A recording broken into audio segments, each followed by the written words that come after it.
Hi everyone, I'm Jackie Max. Welcome here sa aking Tarot Card today. Career po sa month of July para sa mga Sagittarius.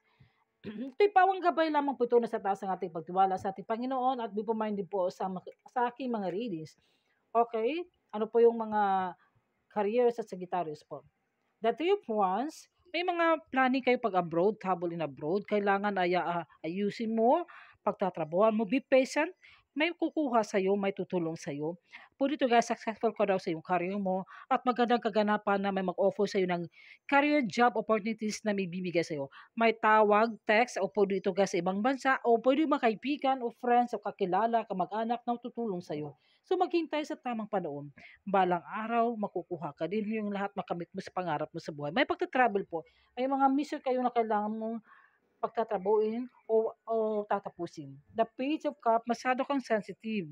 Masyado kang open-hearted and experienced na minsan ito'y nadulunod sa iyo ng moody. Minsan binabugnot ka, minsan nawawalan ka ng gana. Huwag ko nang mawala ng pag-asa. Some of you na kailangan ipagdasal naman ito at may mga panibago emotional na experience na matatanggap mo. Kung ano man yung mga balita, mga news na yan o the negative around these people, alisin mo yan, kaya mo yan, at paano mo lang, bang isabaybay mo lang sa iba, hayaan mo yan. Kailangan unahin mong sarili mo, lalo na sa family mo rin. O pwede to guys na kayo po ay may asawa o may mga anak, single mom o single dad.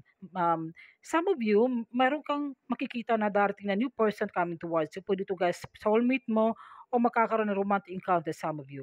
Pwede to guys na nakita mo ito sa social invitation o events.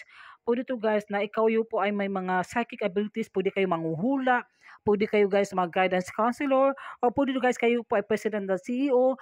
Kayo po ay pinagkatiwala ng ating boss ng company dahil you are good leadership po. Yun po nakikita sa mga Sagittarius. Pwede kayo po successful daw po kayo sa trabaho. Nine of Swords, some of you, hindi ka makatulog. Sobrang stress, nagkaroon ito ng anxiety problems, yung takot mo. Minsan, nagkaroon ito ng, kailangan mo ng growth. Allowing worry to growth out of proportion.